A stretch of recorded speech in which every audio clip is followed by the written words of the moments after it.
Today's video is about creatine supplementation. So it's a very useful supplement. It's used by bodybuilders and athletes worldwide, and it's very popular when you're health conscious. Um, it's a good supplement to have. Let me tell that at the outset. There's no danger to taking creatine. There's a misinterpretation regarding its name. So now the creatine that you consume is used by your body and converted into creatinine. This is a breakdown product, and usually, if you have a high creatinine level in your blood, it is interpreted as you having renal failure. But if you're consuming creatine and it's being broken down and being converted into creatinine, creatinine will then rise in your blood and it will be seen as, it will be misinterpreted as renal failure. Creatinine on its own doesn't cause any tissue damage, doesn't cause any renal damage. So it's not, neither creatine or creatinine is damaging to the body. On the other hand, creatine is actually very good for the body because it is an energy source that your muscles and other tissues can use. So we've had close to 6 or 7 decades of data on creatine, and it's found that it is completely safe, and it seems to improve a lot of your health parameters. It's not just for sports performance, it is also for other sorts of health benefits. So the health benefits of creatine are only now being investigated in a serious manner. People have known about it for a long time, but they're only being investigated now. So the reason why we still take creatine as athletes or as bodybuilders or as people who are interested in physical culture is so that you can recover faster from your previous exertion. Creatine is used to create more ATP, and ATP is then used for instant energy. So and it is stored in the muscle mainly, but it is also stored in the nervous system.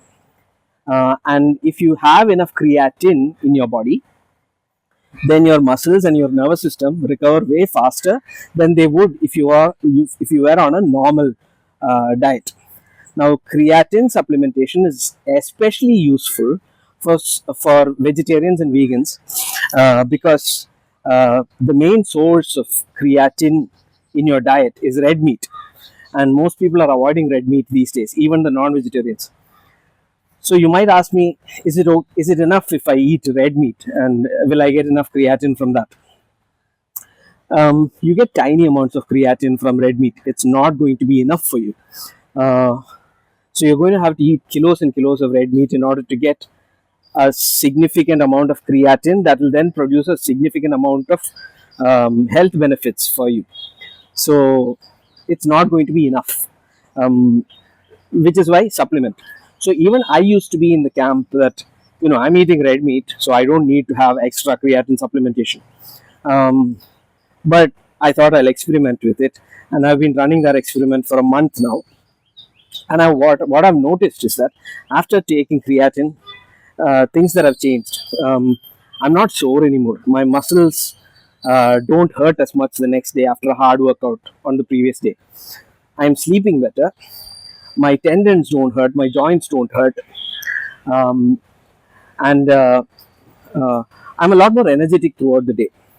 And if I look at my deep sleep pattern on my activity tracker, I find that I'm having more deep sleep. And every day I'm bouncing out of bed, and I'm able to hit a very intense workout and not suffer from it. So it does help, at least for me personally. I've found that it does help. It's also helped in reducing my craving for sugar. Now, I'm not sure if it's entirely because of the creatine or it's because of the kombucha I'm also having at the same time, or if it is a placebo effect because I'm doing a lot of things trying to get rid of that extra weight that I've been carrying for the last 2 years. So it might be the placebo effect, it might be willpower, I don't know yet. But in general, I'm feeling a lot better after I started my creatine supplementation.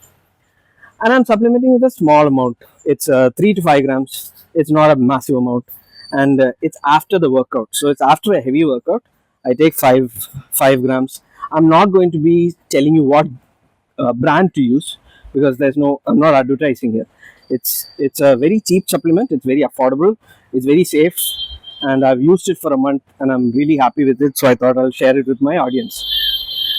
Now, on top of this, so even if you're not a bodybuilder, even if you're not an athlete, creatine seems to have lots of benefits when it comes to neurodegenerative diseases. So diseases like Alzheimer's dementia or Parkinson's.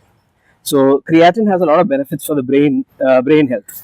And in general, older people, when they start to exercise, they get a lot more sore than middle-aged people or the younger people, and so this seems to put them off exercise.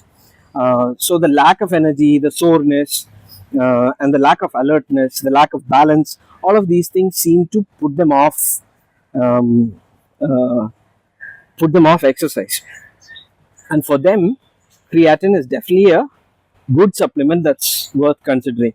So you should be doing a bit of reading, and you should be talking to your doctor about whether creatine is a appropriate supplement for you. And um, if you get a negative answer, if they tell you that creatine is bad for your kidneys, or if it's bad for you, then time to rethink your choice. Okay, so that's today's video on creatine.